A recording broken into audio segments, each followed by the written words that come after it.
From the beautiful city of Los Angeles, California, we bring you the Gimme Three podcast.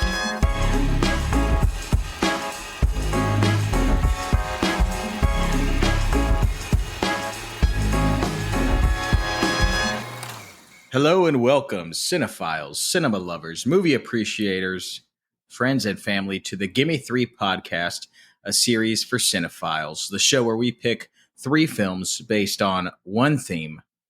We are your hosts. I'm Nicholas Ibarra, and I'm joined by my illustrious co-host, Bella F. Stratus. Bella, it's hot outside, you know?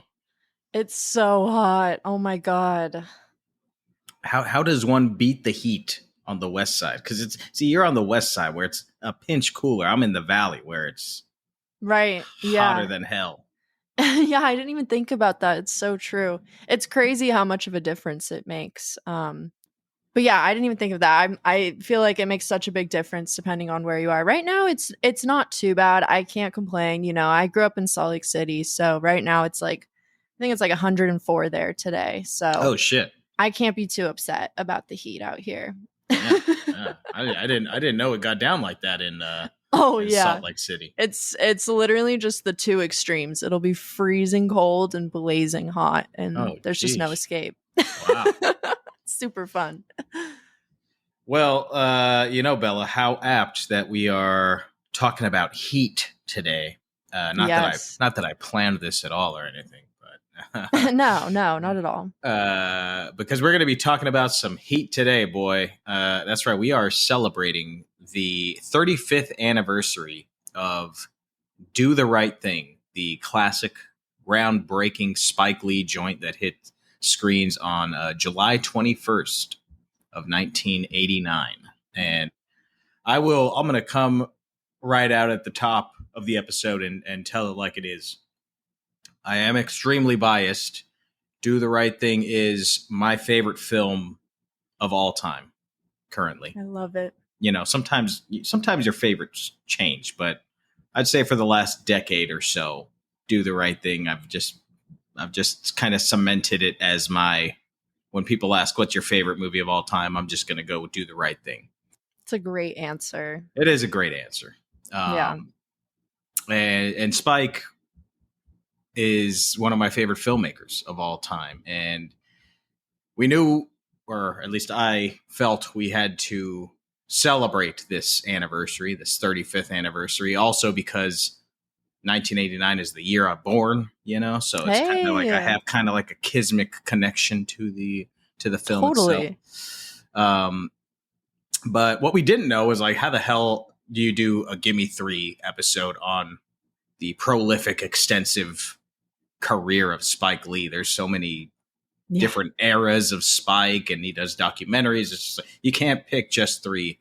So what we ended up doing was, you know, Do the Right Thing is Spike's 3rd feature film. So we said, you know what we'll do? We're going to look at his first 3 films, the cinematic birth and then cementing of this legend. So that's what we're doing today. The first 3 of Spike Lee. And you know I love a rhyme. You know I love a bar, Bella.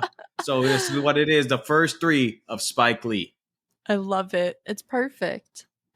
So how familiar were you with Spike's work prior to the prep of this episode, Bella?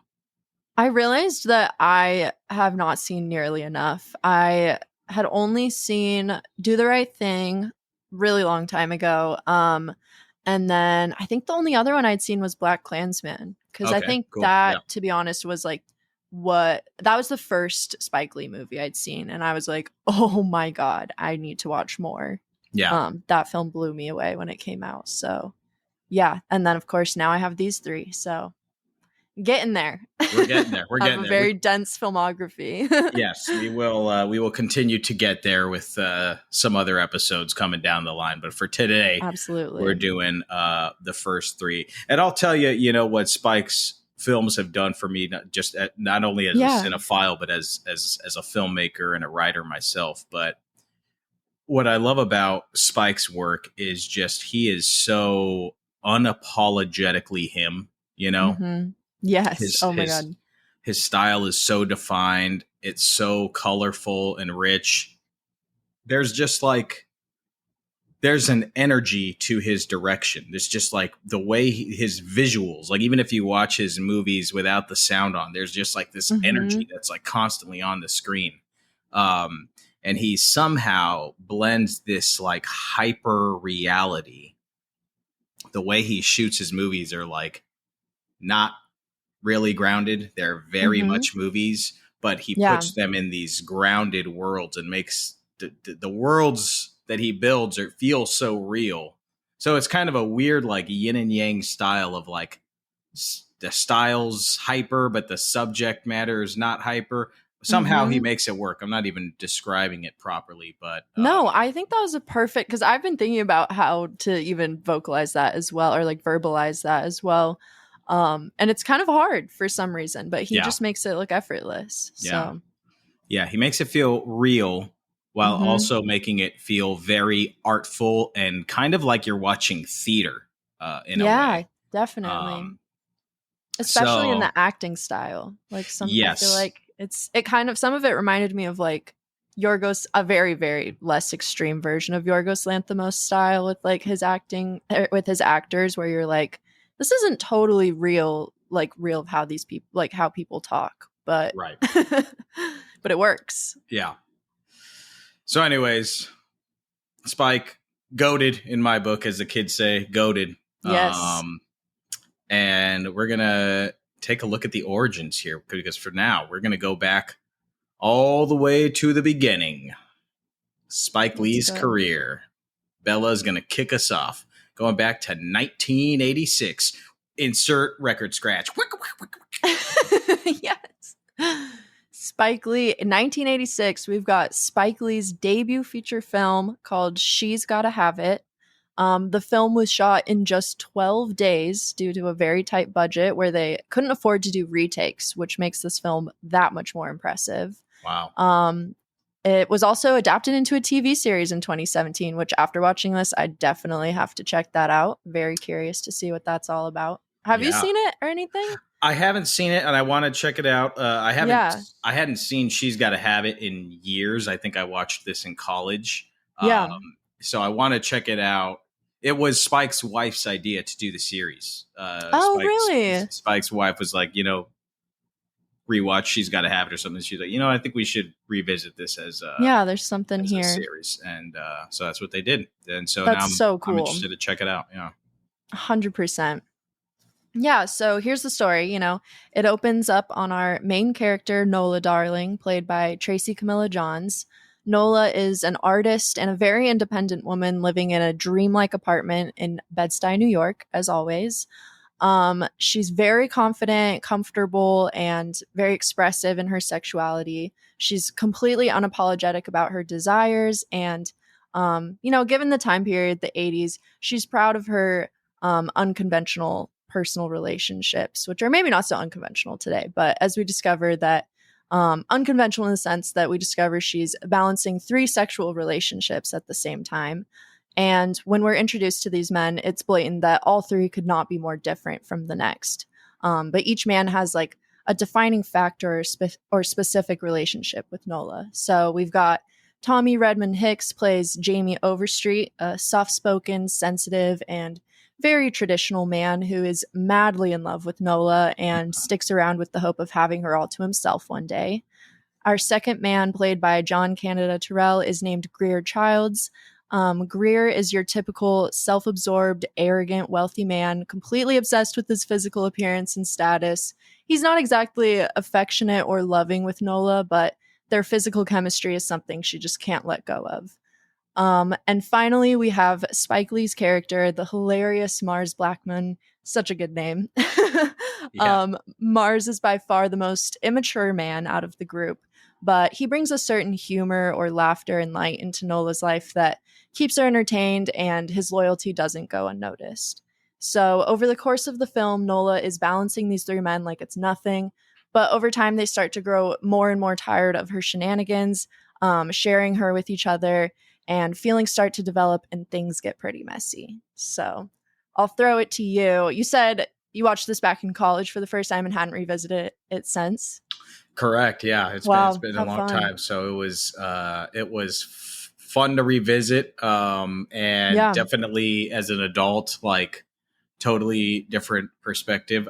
You know, what Yeah. was funny was like in college, I was kind of going through like a similar situation to what was happening Oh, really? in She's Gotta Have It, where like the girl I was seeing like had a couple other suitors, and I was Hmm. definitely, you know, the Mars Blackman character. I'm like the skinny twerp who just kind of like Yeah. is the funny guy and The drove a please, fucking baby, please, baby, yeah, please, baby, baby, yeah. please. That's me.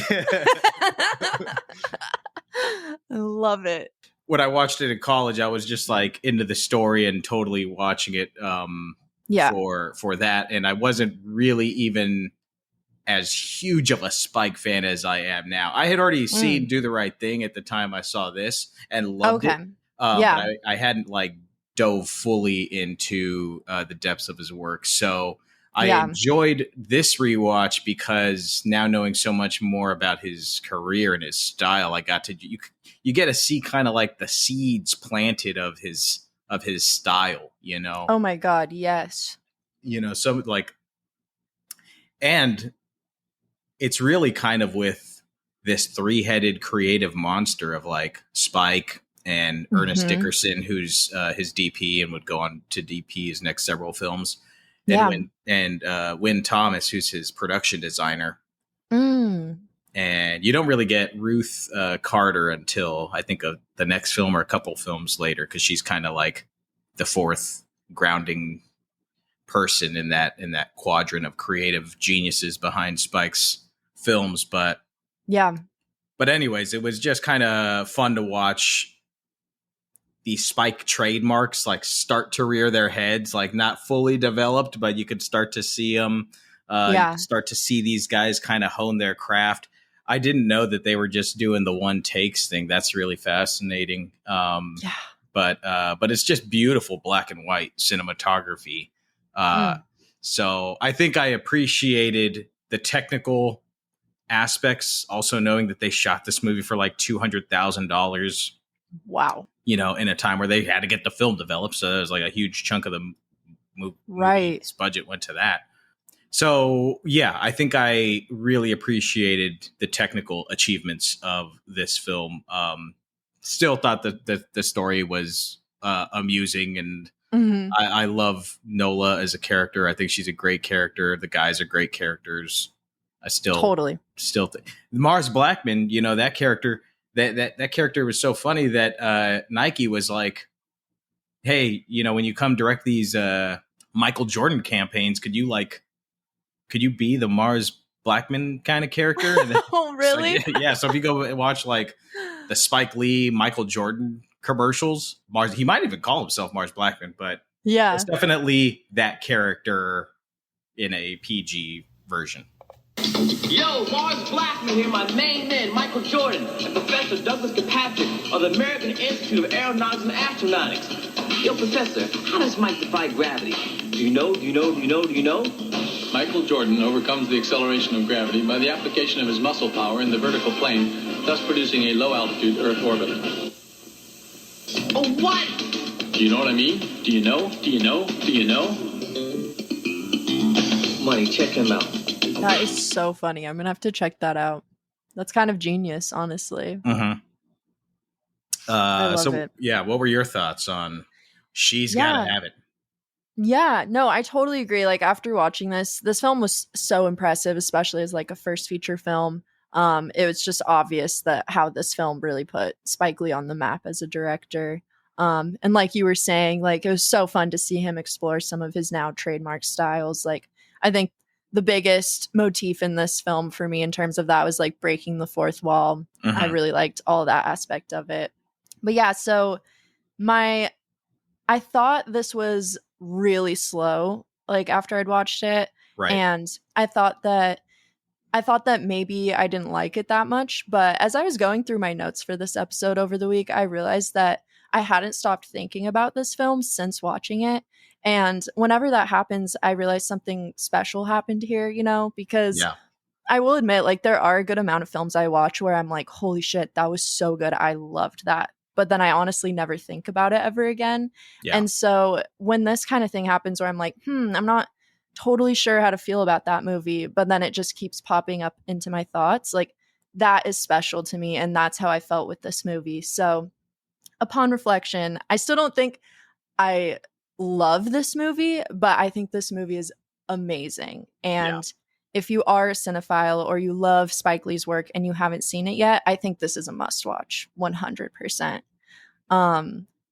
And yeah, like the black and white imagery. Oh my God, I loved it. It's just, the cinematography is remarkable. There are so many inventive shots where I was like, damn, I wish I could think of something like that. Like, that looks beautiful. Yeah. And at the same time, there's such a like naturalistic tone and kind of observant mood to this film that really makes me feel like I'm there in the space with the characters. And obviously, like, breaking the fourth wall contributes to this. But even when they're not doing that, there are so many shots that just feel so intimate and natural. Like, I'm almost just walking past these characters on the street.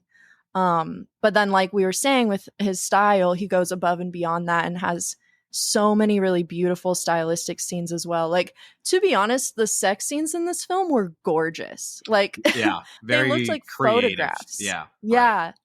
Looked like something you would see in like the MoMA, honestly. Like, so beautiful. So yeah, I thought this was a great movie. I loved the kind of pseudo documentary style of this film, I guess is what I would call it. I don't know if that's like the right term for it, but just the character introductions and the interviews.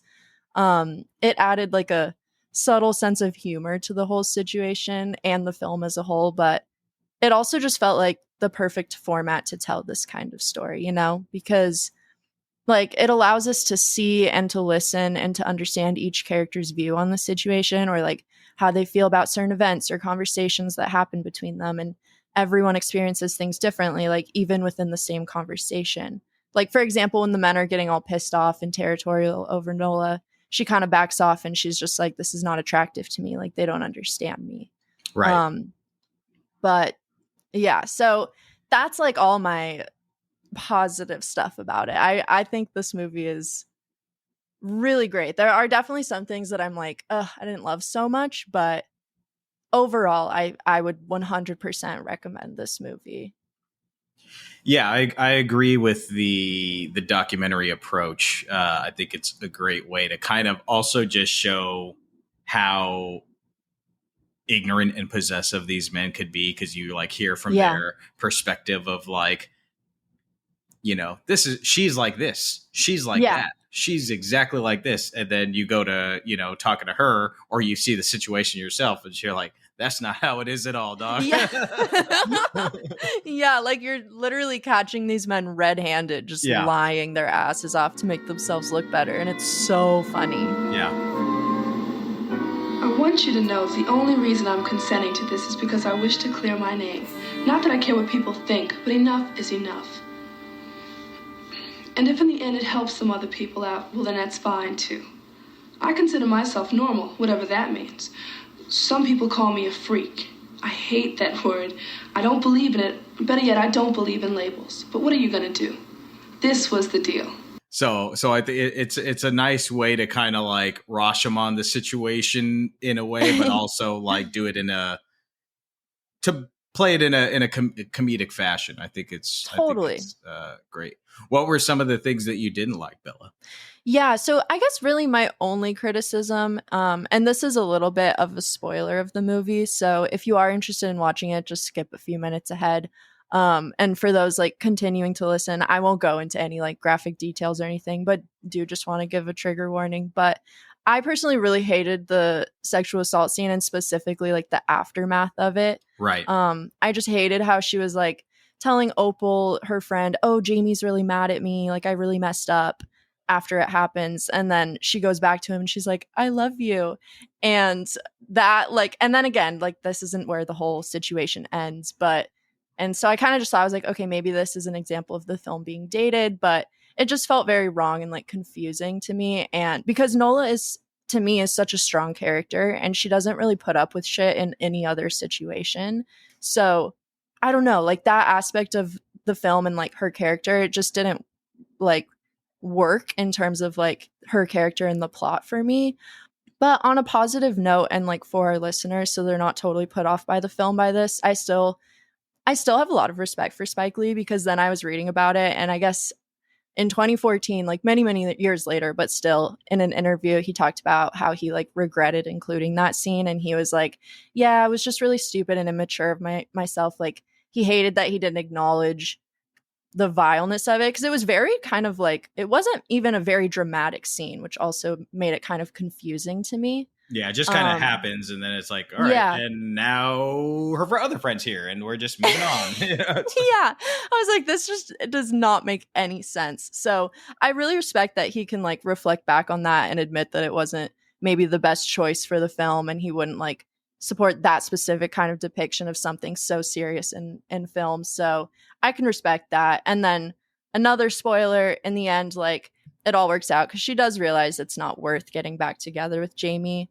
You know, he doesn't respect who she is or the fact that she's like polyamorous, and that's definitely very important in a relationship for this character. So, but that was really, the more I think about it, I'm like, that was really my only criticism, like, because other than that, I was pretty locked in for most of it. It was definitely slow, but I can always get down with a slow burn. That's never going to turn me off from a film.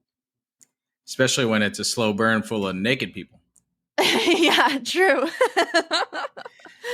Yeah, it's a gorgeous film. Yeah. No, I totally agree about that scene and that sequence. Just for the same reasons that you mentioned, it felt out of character for her to just kind of like brush that away, because she, for 90% of the film, she is such a like strong-willed person. Yeah. Like she's running that shit. Yeah. So it felt very out of place. It felt, you know what it felt like when I was watching it today. And I'm, as a writer, I am sometimes guilty of this also. Watching this movie, I was like, I think Spike, you know, when you're writing a feature, it is such painful, long work. And maybe he wrote this quick, who knows? But yeah. I don't know. You're writing a feature and you start getting to that third act. You're just like, I want to get this thing done. And you just going to fucking blast through that third act. And sometimes, you know, it takes a vet to kind of go back and be like, all right, what's actually happening in this third act? I kind of rushed through this. That's why you see a lot of movies where in the third act, things just kind of fall apart. Right. That makes so much sense. Yeah. It's just because the writer wanted to get her done. Yeah. So I think also because, you know, he was a young filmmaker at the time, the third act definitely read as like a writer speeding to the finish line for this. Not that it's an excuse for what that is, but it just felt like that's what happened to me, because it's like I thought the final shot of the film was beautiful, but the few scenes before that felt a little, didn't hold up to the rest of the film, which I thought was incredible. Yeah, I totally agree. Like for me, I don't even really remember what happens in that third act that much, because I feel like everything before that was so memorable and had so much purpose. And then I totally agree with you. The ending's very rushed. But that final shot, and also like it brings me to Nola's final lines in the film, which I love, like that we get this tiny little part of her. She said, and I think it just really sums up the film as well, because throughout the whole movie, we're really getting to know Nola more in the sense of how these three men perceive her and like how they think they know her and understand her. Right. Whereas in her interviews, she's giving us like small bits and pieces of her inner thoughts and feelings along the way, but she doesn't ever really go that deep on herself. Right. But by the end of it, I love that she acknowledges this and is like, well, there you go. There's my whole story told by someone else. And the final line is, she says, that celibacy thing didn't last too long. Who was I fooling? As for Jamie, I just got a little crazy. Should have never gone back in the first place. It was a momentary weakness. He wanted a wife, that mythic old-fashioned girl next door. But it's more than that. It's about control. My body, my mind.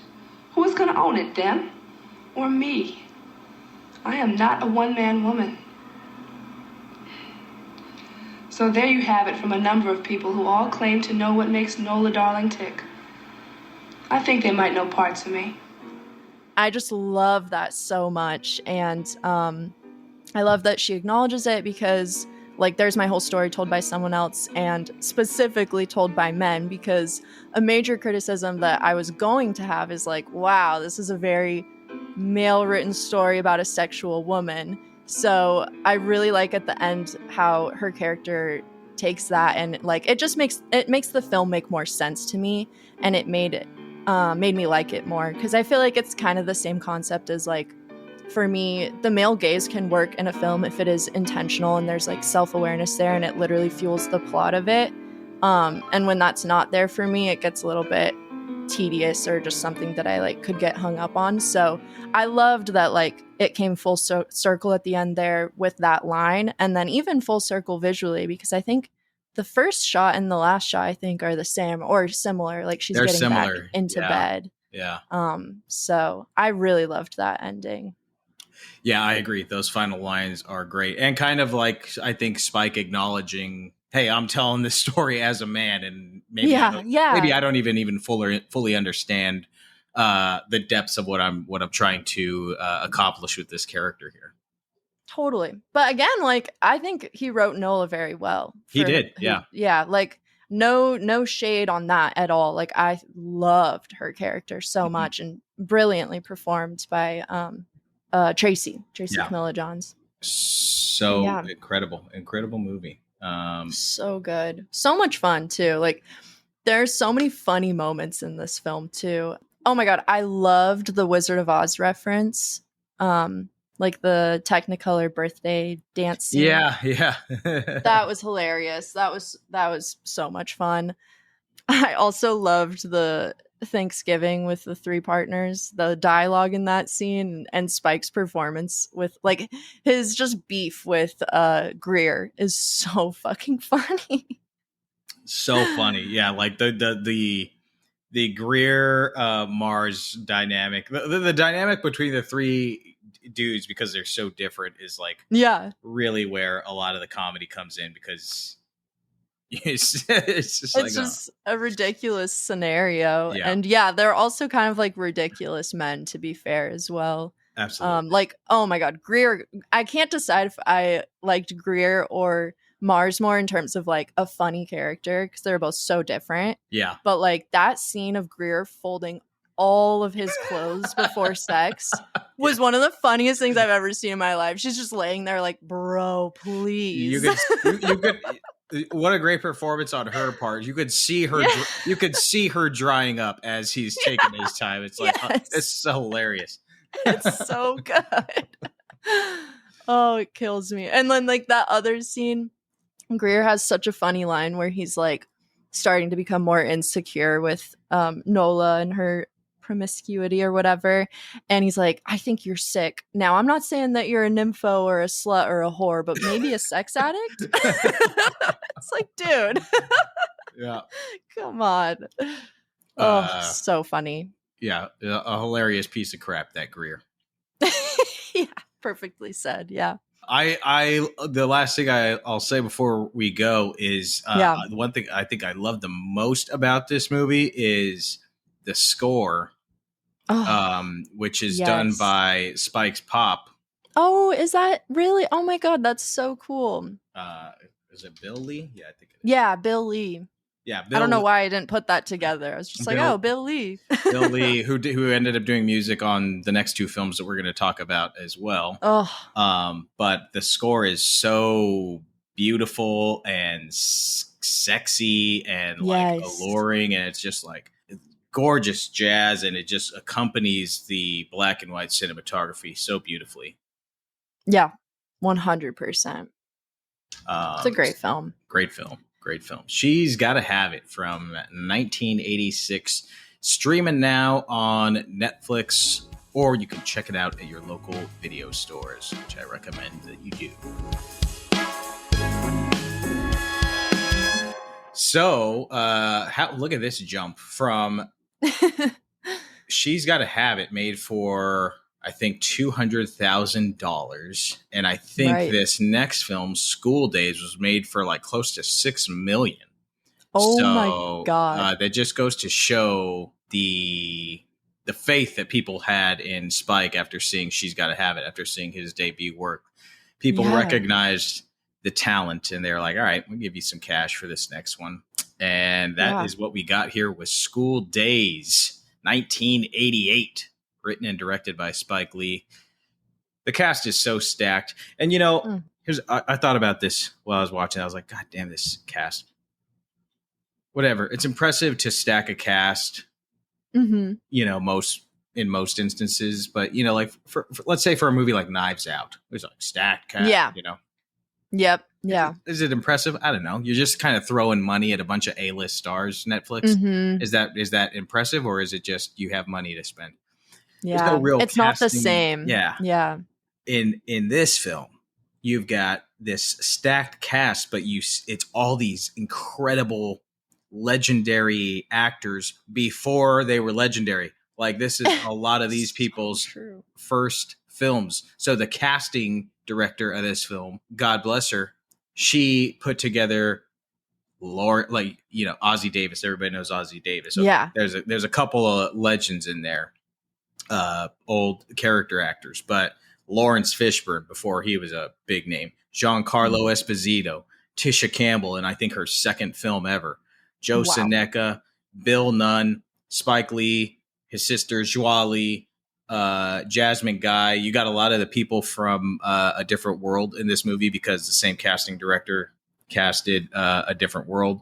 So just an incredible cast, all black cast, like She's Gotta Have It. Both these films are all black cast. Just wasn't done at the time. Not a studio picture. That's for damn sure. Right. Yeah. So, School Daze. It's an apt title. Daze is spelled D-A-Z-E, by the way. And we are at this fictional black college, Mission College. It's homecoming weekend. And we've got all these different perspectives of what it's like to be on this black campus over the course of one weekend.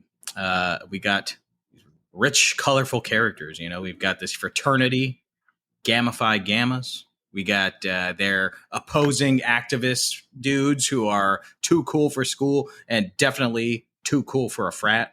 And they call themselves the Fellas. And we've got a sorority. We've got activism. We've got all these different groups, these cliques, and a whole bunch of school activities that happened over the course of this weekend as well. So that's kind of like the base of School Daze. After the film came out, I think Spike said that he intended for this film to be kind of like a microcosm of Black society, all crammed into a single college campus. So you've got all these kind of Black issues being told through these colorful characters in kind of like anthology like structure. There is a narrative, but it feels kind of anthology like or episodic, Totally. So you've got all these, and there's even musical numbers, So if you're in a music, there's just random musical numbers. Did not see that coming. So you got all these Black issues, like you got colorism, you've got hair discrimination, you've got hazing, you've got elitism, you've got all kinds of stuff. It's a dense, deft film. Sometimes maybe too deft. But Bella, what were your thoughts on School Daze? Yeah, so School Daze, I have to admit, I think it was my least favorite out of all three. I didn't not like it, but it's definitely dense. Like you were saying, I think you explained it perfectly. And I also think it was by far the goofiest, maybe? Oh, I don't know. It's goofy. Yeah. Like not necessarily the funniest, but the goofiest. Yeah. And I can get down with Goofy most times. Like I love Goofy, but the only reason it got a little tricky for me is this movie did feel a little long for 2 hours. So it did kind of drag on for me. But at the same time, and I think so much of that was like the musical numbers, which is funny because I love musicals. Like I love all that type of shit. But there were like one or two just party scenes where there was no dialogue and really not much happening, and everyone was just dancing for like You better not 7 be minutes talking straight. shit about that doing the butt scene, Bella, because that's the greatest scene ever put on celluloid. No, okay, that was really good. That was great, I will admit. Doing the Yeah, butt. this movie's so funny.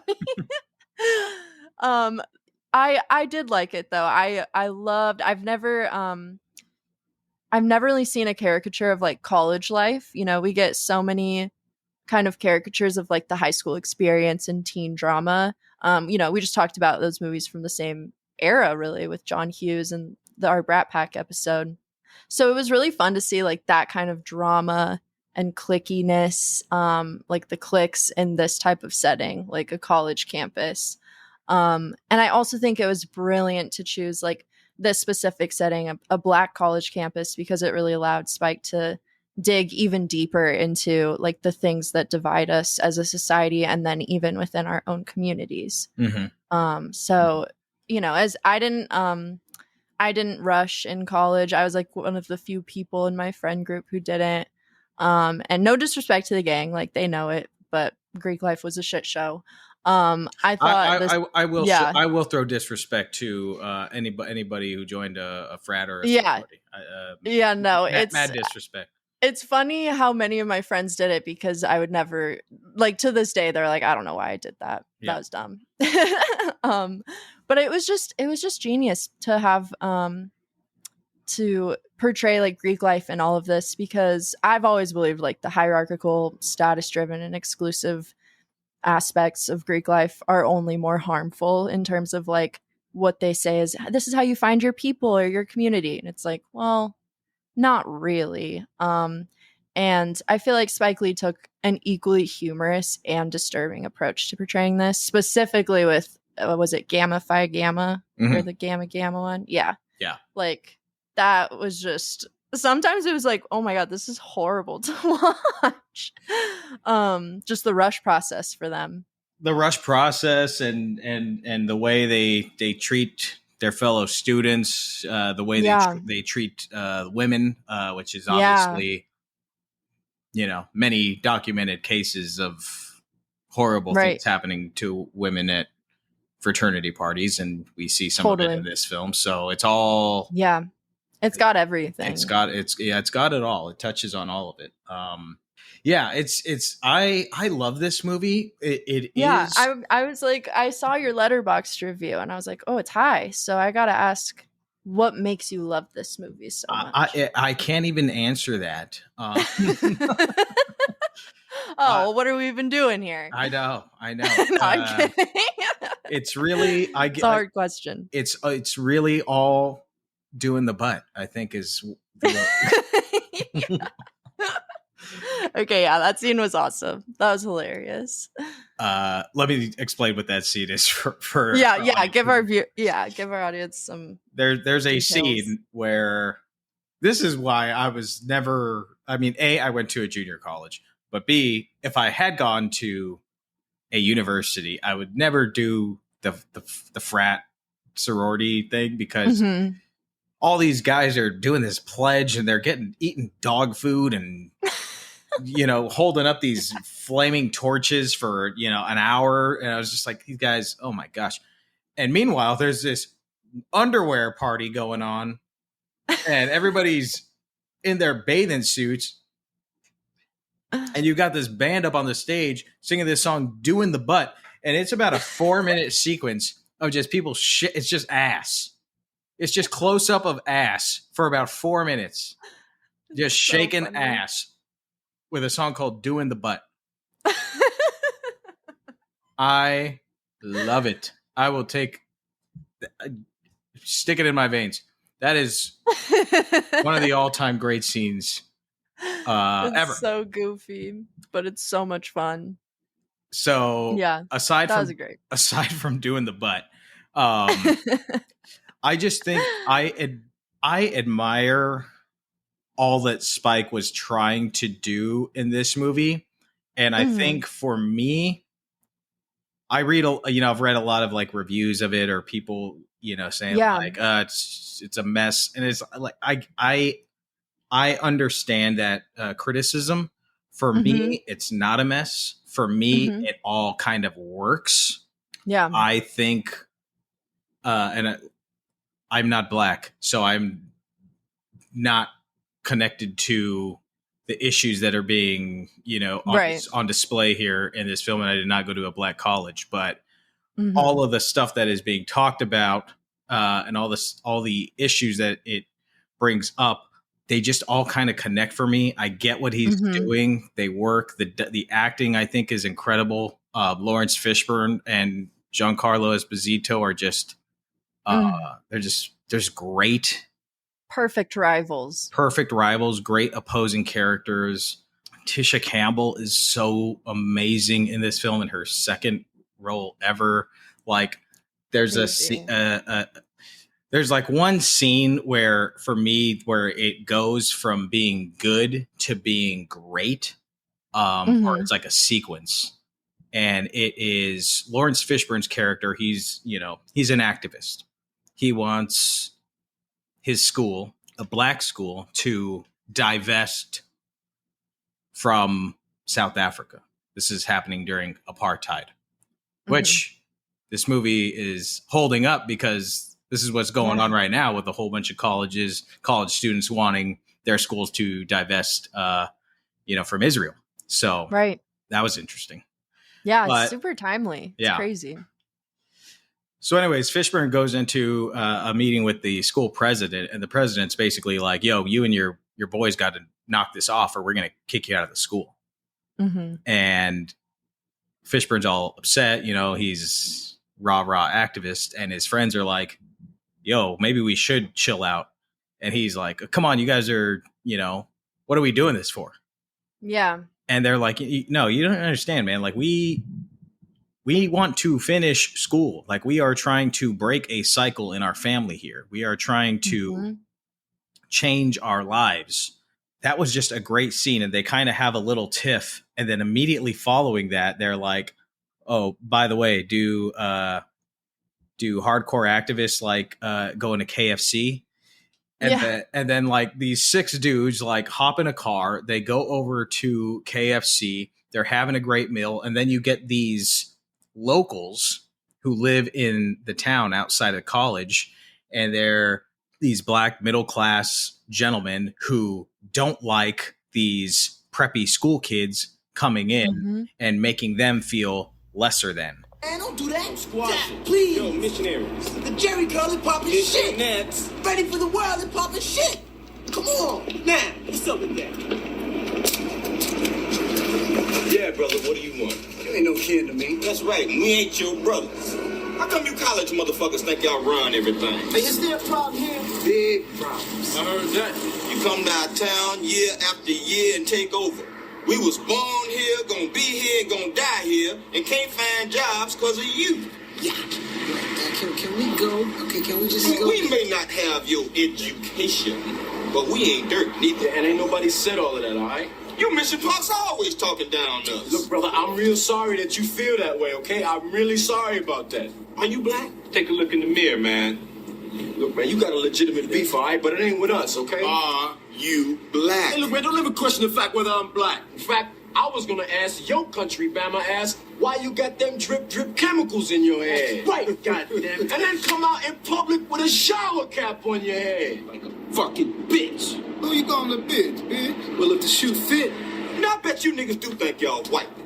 College don't mean shit. Y'all niggas. And you gonna be niggas forever. Just like us. Niggas. You're not niggas. So there's just like these 3 scenes that go back to back to back that, and by the way, the lead guy in that group is Samuel L. Jackson. So awesome.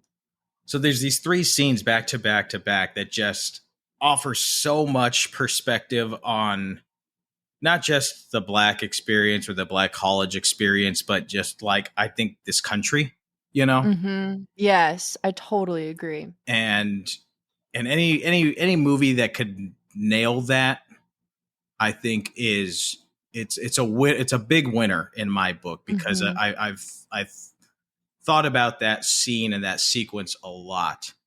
Now, do I Yeah. have some like critiques of the film? Again, it's his second movie, so I think he should have committed to a musical.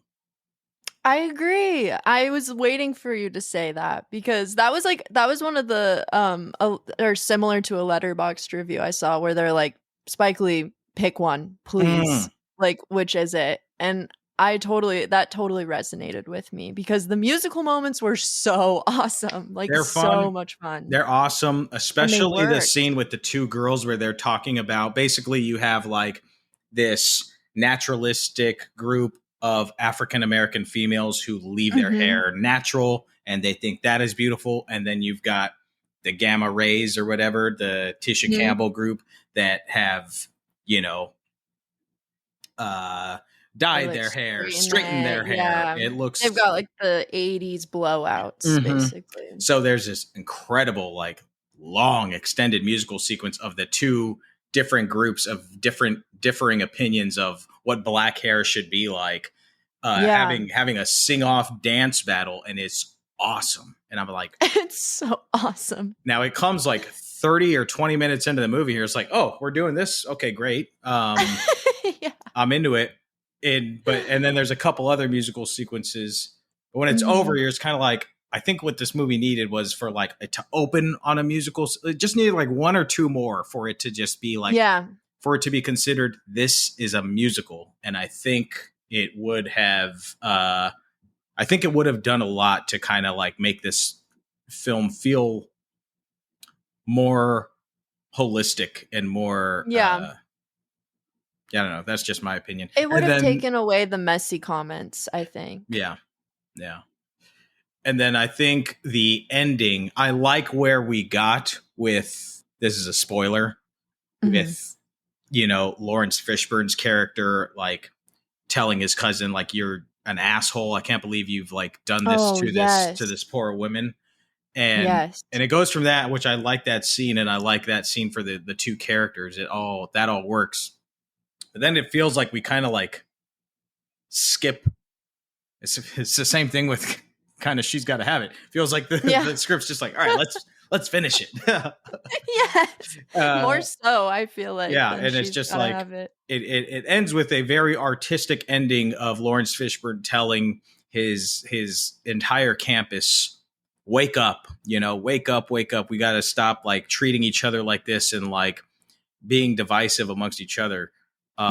Which I'm totally down for. I just think there's like a missing connective tissue between those two moments that happen. I could not agree more with you. I literally, when it ended, I was like, what? Yeah. Like, I thought, I don't know, there could have been some, because Spike Lee is such a talented writer that, like, I do feel like there could have been even just a one-line exchange between Giancarlo Esposito and Lawrence Fishburne's characters. Mhm. Because they like, I do like the like unspoken tension between them in that final shot, but I don't know. Yeah, it did feel a little bit like something was missing. So I totally agree with you. But those critiques aside, I think for a second film and for a first film where he's dealing with a big budget, more works for me in this movie than not. And the stuff that works for me really, really works for me. Yeah. And those are my 2 cents or 5 cents. No, yeah. I talked for a while.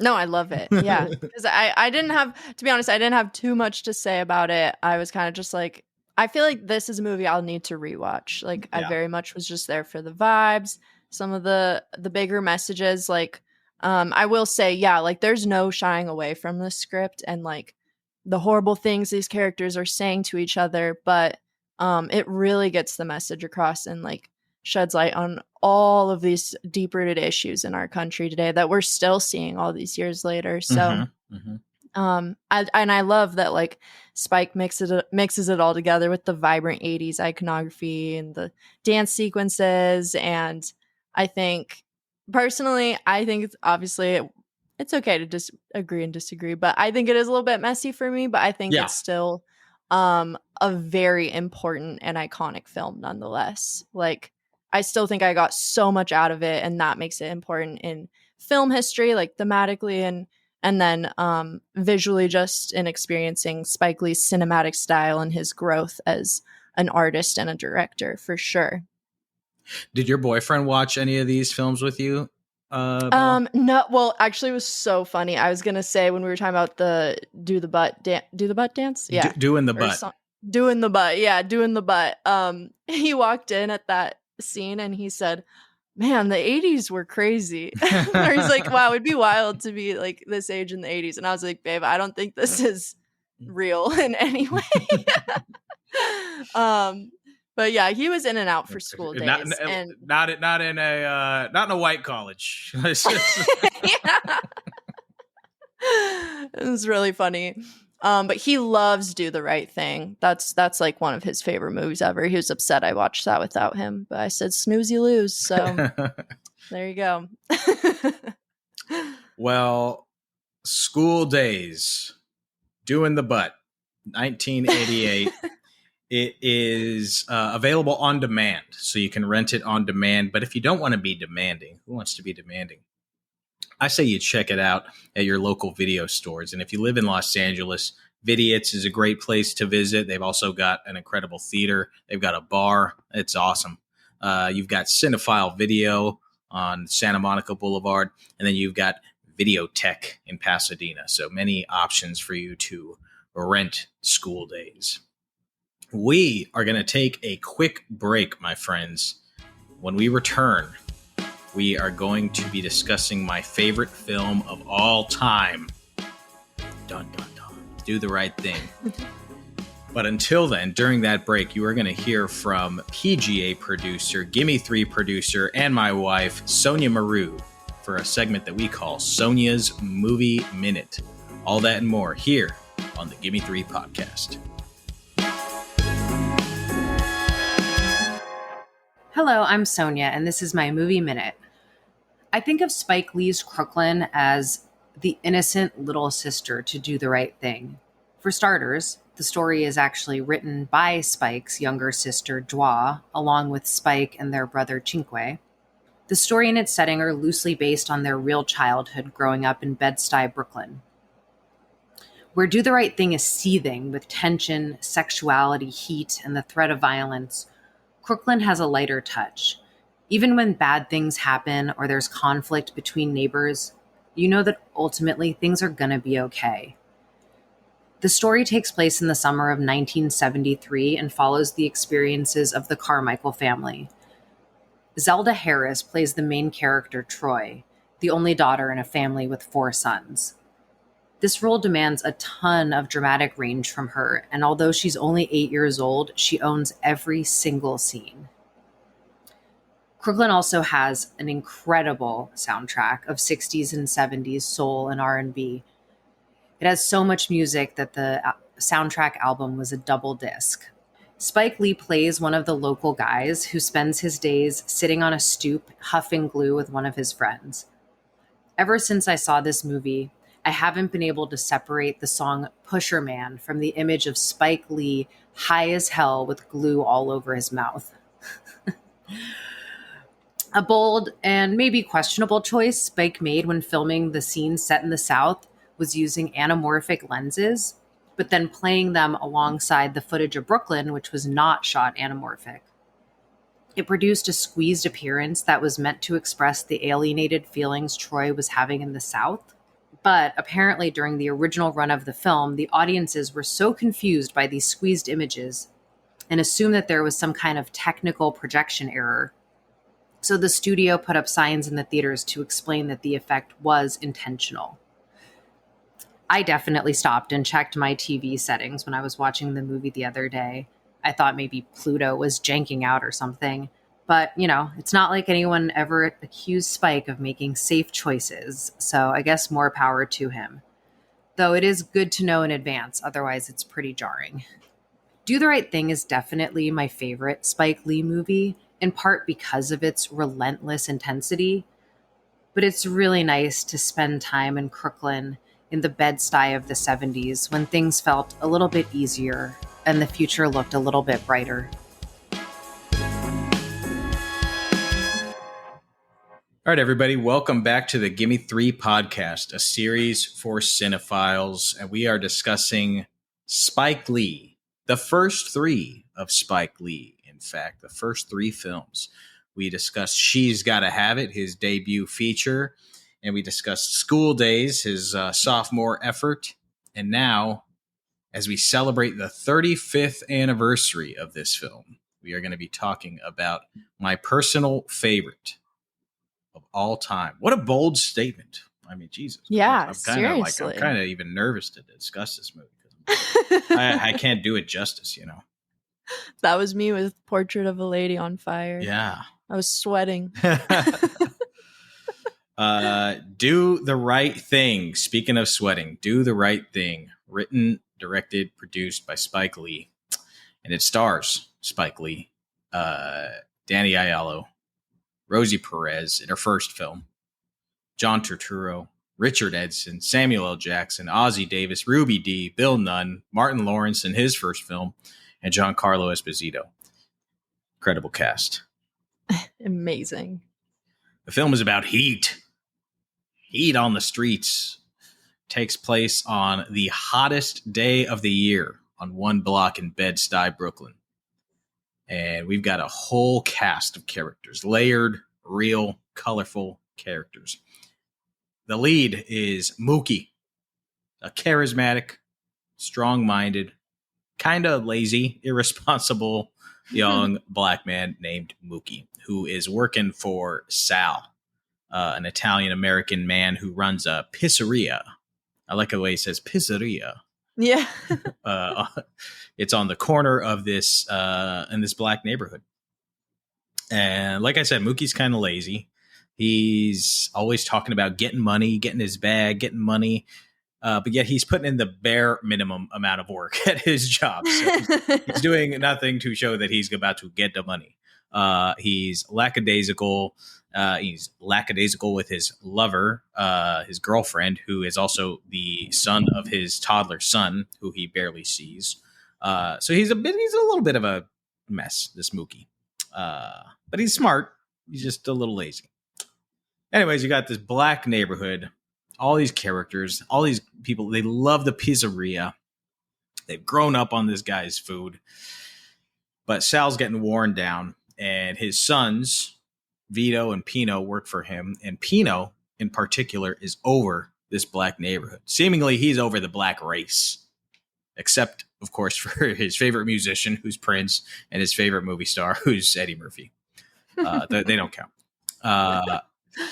So some of the people from the neighborhood are upset on this very hot day that there are no black people on Sal's Wall of Fame, which is all Italians or Italians. Mm-hmm. And Sal says, you know, when you get your own restaurant, you could put whoever you want on the wall. So two men in particular, Bugging Out, who's Giancarlo Esposito, and Radio Raheem, don't appreciate this. And over the course of the day, a hot day, the hottest day of the year, tensions start to boil, not just with the restaurant on the street, with the police. It's just hot day. And on one neighborhood, this block in Brooklyn becomes epicenter, a microcosm, an allegory, if you will, for race relations in this country. You know what they say about hot days, Bella? Crime rates go up. Wow. Because people just get agitated and angry. Yeah. Anyways, do the right thing. Do the right thing. What were your thoughts revisiting this, Bella? When was the first time you saw this movie? Oh, I think the first time I saw this was in college, which is kind of crazy to say. And it was an unforgettable experience. Yeah, watching it, I hadn't seen it in so long that I almost felt like I was watching it for the first time all over again, which was just the most incredible feeling, because this is definitely one of those movies where once you've seen it, you wish you could experience that initial watch again. And yeah, man, Spike Lee really went the extra mile with this film. Like, it certainly pays off. The fact that he wrote, produced, directed, and starred in this masterpiece. I know he does that a lot, but in Do the Right Thing is a masterpiece, in my opinion. So it's just mind-blowing to me. Like, it's just the perfect testament to his iconic status and his place as one of the greatest directors of all time. From beginning to end, you're just absolutely hooked. And it's so impressive because, like you were saying in the description, we're not just hooked on like the main character or a group of characters. We're completely invested in every single individual that lives on this block. He's created this entire community that's so full of life and purpose, where every character ultimately plays an important role in the plot, no matter who they are, and every single person and their story and how they choose to spend this one day, this one blazing hot day, is equally important as the next. And I think that's an aspect of this film that, one, makes it so powerful and so memorable, and two, just really sets it apart from others. But yeah, so I love this film. Like, that's an understatement, honestly. This movie is so near and dear to my heart now that I'm like considering putting it in my top 10, even though my top 10 hasn't changed in a long time. It's going to be hard. It's going to be hard. I have to go and look at it. You said something that made me think about something that I think this is why it's one of my favorite film of all time, is because every time I do watch it, it feels like I'm watching it for the first time, even though I've seen it 20, 30 times. Every watch still holds that same energy. I never am like, I seen this part 1,000 times, I can go to the bathroom or I can cook while watching it. No, when I watch this movie, like, it grabs me by the lapels, it shoves you up against a wall, it does not let go. From the opening dance sequence with Rosie Perez, I mean, holy shit, you got Fight the Power going, and Rosie Perez just dancing her fucking ass off. As like this mix of it's like an homage to old Hollywood musicals, very stylized, but it's also got like this modern feel, very New York, of course, kind of music video. Like, just gorgeous, bold, brilliant. And it's just like, what a way to start a picture. It's like, holy shit, I'm fucking in. Yeah. And then the first lines of dialogue are the last lines of dialogue of School Daze. Wake up. You've got, I didn't even notice that. Samuel L. Jackson telling his neighborhood to wake up. So cool. What a great character. Which is doing me. Yeah. So the entire film, there's like the radio DJ, Samuel L. Jackson. He's playing the banging soundtrack that accompanies this picture, but he's also kind of like the magician who kind of like overlooks everything, and he kind of sees everything that's going down, and he just adds his little tidbits of colorful commentary. It's just like, I love little touches like that. Everybody's got their place and their purpose on this block, and it all works so beautifully. But that opening, from the opening all the way to the insanely intense climax of that film, it just does not let go and does not stop being captivating. Yeah, the flow, it's perfect. Like, it makes this a perfect film for me. I did see like criticism on Letterboxd of it being slow at certain times. Personally, I completely disagree. Like, I was locked in from beginning to end, and I just absolutely love the way Spike Lee wrote the dialogue. Like, every little conversation and every scene in this screenplay, and then matched with this energy or rhythm visually and audibly with like the most beautiful colors, the most captivating cinematography, and of course another brilliant score by Bill Lee, along with some of the best needle drops ever. Like, it's brilliant. It's actually just a brilliant film. The colors do so much for me in this film as well. Like, I feel like we have to talk about it.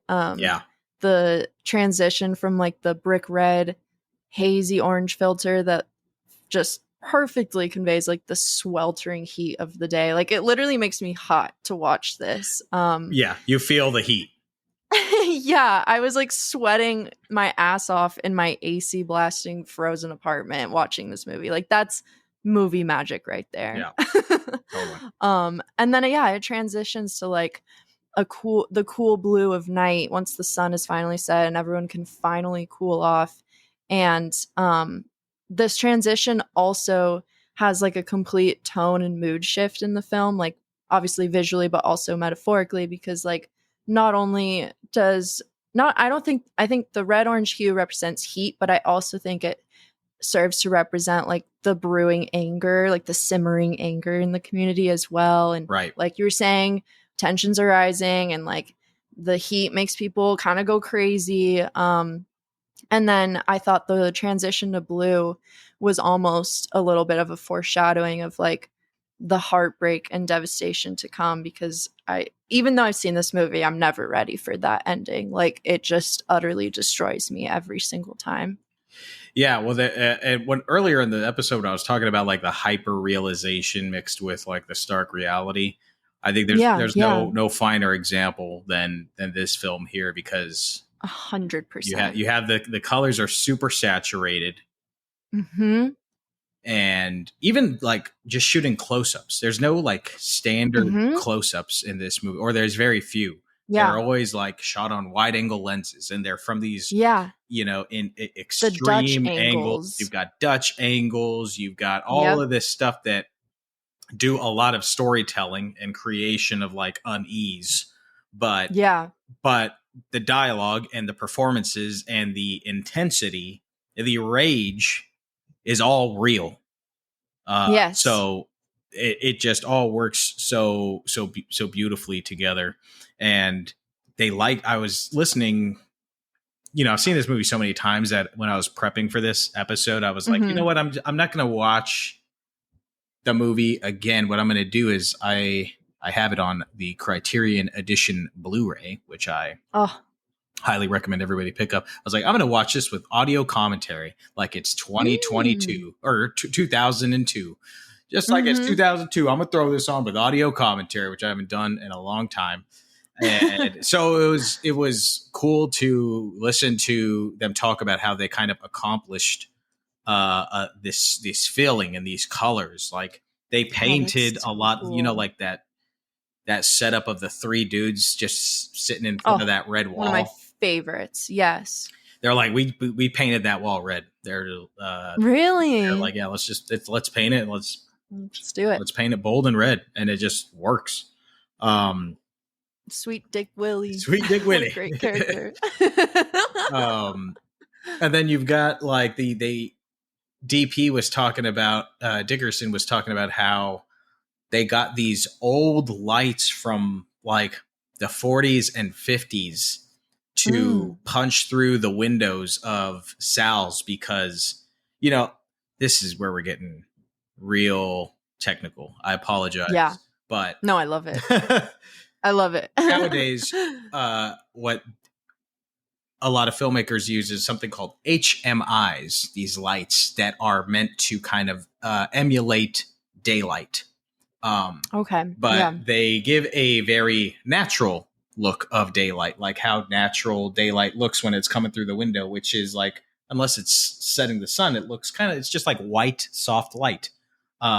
He did not want that look. He wanted it to be bold and brilliant and harsh, because it's hot. So he ordered these old fucking lights that his gaffer had to like train how to use these lights, because they're barely worked and they're like out of commission. So that's what helps give these, you see these people like baking. It's these lights that kind of like help eliminate. Well, it's real sweat because the lights are hot, but it's just got a different look. It's just looks different. Yeah. And then at night, same thing. Like most people shoot night now, and what they'll do is they use blue to emulate moonlight or it being nighttime. Well, he's like, well, there's not really blue in the streets in the city because it's all lamps. So he kept that that same warm glow to emulate all these street lamps. So it has a different feel of night than any of the other movies you watch, is because Totally. they wanted to keep that authentic look. So anyways, those are just some of the interesting tidbits that probably don't interest many more people, but that is fascinating, because I mean, when you're watching it, you can't help but notice the visuals and like the details like that. Like I really can't emphasize enough how important the details are in this film, from every little facet, like just obviously what we talked about, like the coloring and the lighting, but even just like the performances, the costumes, the set design, the sound design, like all of it comes together to create this perfect film. Yeah. It's just, and so watching it, I was like, I literally was like, I'm so excited to talk to Nick about this, because I know he's gonna have some nerdy shit like that to talk about. And I can't wait to learn more about it. So that's just fascinating to me. I love that. So the film was inspired by unfortunate events, which took place in 1986 in Howard Beach, which is in Queens. These like three black men, I think their car broke down or something, and they went to call AAA, and they were outside of this Italian pizza parlor. And then three white men came up and attacked the men. And one of the young men, Michael Griffith, was killed. One of the black men. Jesus. So that incident kind of like sparked the story idea for Spike for Do the Right Thing. And in fact, at the end, when they are burning down Sal's Pizzeria after Radio Raheem's been killed.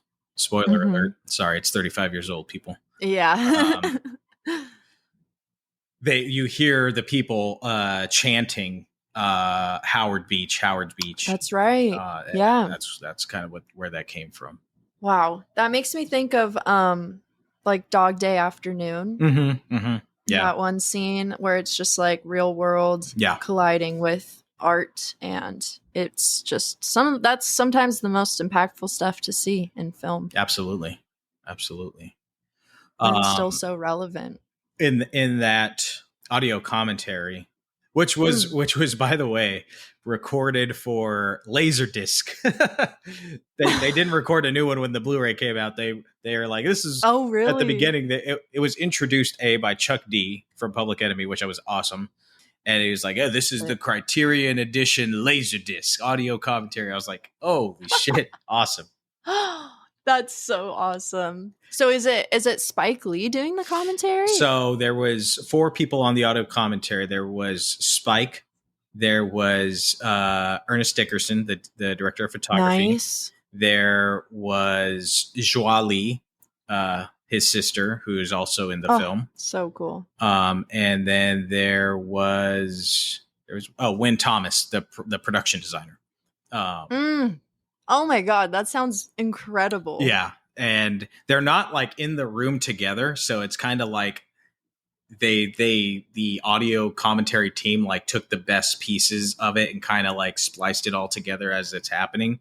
But Joie was talking about just like filming the climax of the scene and the riot and all that stuff. And she was like, man, it just got so intense. And she was like, people were just losing their minds.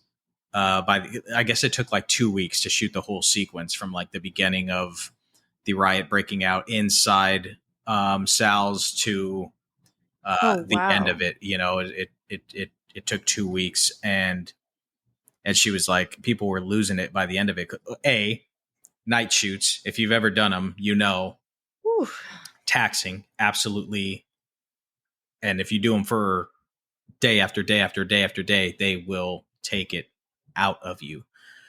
On top of it being night shoots, you're also shooting this mayhem, this absolute chaos. Even if the chaos is choreographed, you're just like, it could get a little maddening. So she said it was very intense to film that sequence, but obviously worth it because it came out so it's just a masterclass of filmmaking.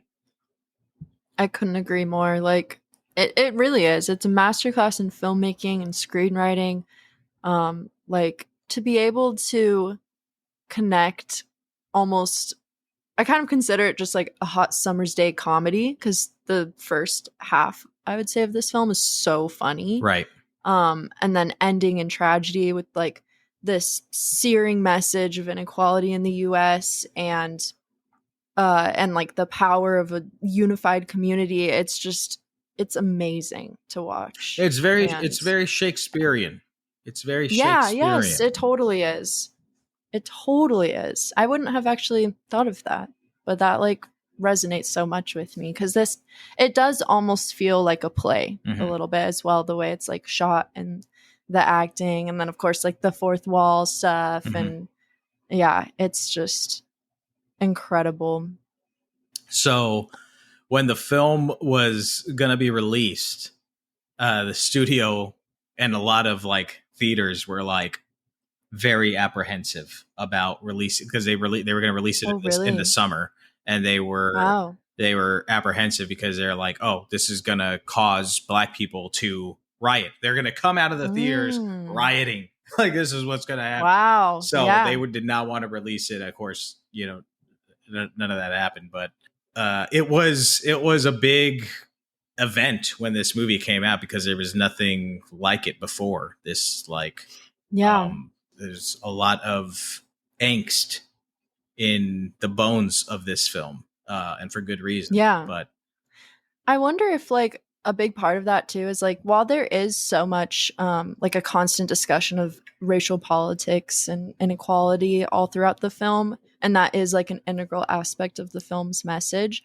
on this rewatch, I was just like thinking about, I kind of realized how much this film is really about and advocates for community. Yeah. And like the power of community. Like even though their neighborhood can be so divided and unequal, like by the end, the message is clear. Do the right thing. That's it. And, you know, everyone comes together in the end to do that in one way or another. And maybe not necessarily in the most perfect or like explicit way, but they all stand up for what's right. And they all stand up for Radio Raheem. And by doing so, they're also standing up for each other. And like, so I wonder if maybe that contributed to it a little bit as well, of like the response of just like, it has a very positive tone to it, even though it's dealing with like really hard, difficult and painful subject matter. And I think that even comes through in like, I was thinking about how Mookie is the most side character, main character I think I've ever seen in a film, right. if that makes sense. Right. And it's brilliant. It just works because kind of like I was saying, it's really about who Mookie is connecting with rather than like who he is as a character, and who he's connecting with is his entire community. It's his entire neighborhood. And I think that ties a lot into like the main point of this film. I think to this day, a lot of people don't fully understand the film or the closing of the film, and I think part of that reason is because it's not an ending that needs to be understood. You know, I think it's just it is a ending that is meant to be felt and just experienced and taken as, you know, this happens tragically, and people are dying, and we're dealing with the same shit. Here we are 35 years later, unfortunately. Exactly. Yeah. This film definitely left a very bittersweet feeling for me. Just, knowing that this was its 35th anniversary, and that like so much of the events and the rhetoric in this film is still so prevalent. Like the fact that this movie is timeless is both a testament to its greatness, but also I feel like it's also a reminder of just how far we still have to go in this country. Absolutely. So it's oh man, Do the Right Thing. Honestly, easily one of the greatest films ever made. Like no doubt about it. This is a perfect 10 out of 10 film for me. I cannot recommend it enough. Do the Right Thing. Check it out, everybody, on Criterion Collection Blu-ray. It's got an incredible Blu-ray full of a whole bunch of interviews. Like I said, there's a great audio commentary on it. There's a great bit where Spike is talking about he doesn't storyboard his films. He never storyboards his film. What? He makes a shot list, you know. Some people make shot lists, Yeah. some people do storyboards, some people, you know. But for the riot scene, obviously the ending, starting from the Radio Raheem radio getting smashed in inside Sal's, they decided, him and Ernest were like, we gotta storyboard this one. So there's this great bonus feature where it kind of shows like the final sequence with the storyboards. That's so one cool. on top of each other. So it's full with all kinds of amazing stuff like that, and it's got a great book connected to it also. So I mean, I could talk about this movie for another 40 minutes, but we will spare you folks at home, because I would say I think now, since it is the 35th anniversary, the best way to celebrate it is to shut this podcast off once I do my outro, and go and watch it and just experience it. And please let us know what you think. As I said, it's available on Criterion. You could also rent it on demand. Yeah, well, there it is. I mean, we'll revisit this movie again at some point in some other Gimme Three in a couple years, once some time has passed, since it is my favorite of all time. We'll definitely I'd be happy to. Oh yeah, we'll definitely be revisiting Spike's work at some point. So until then, please let us know what you think of Do the Right Thing. Let us know what you think of School Daze. Let us know what you think of She's Gotta Have It. And let us know what you think of Doing the Butt. Let us know what you think of all of it.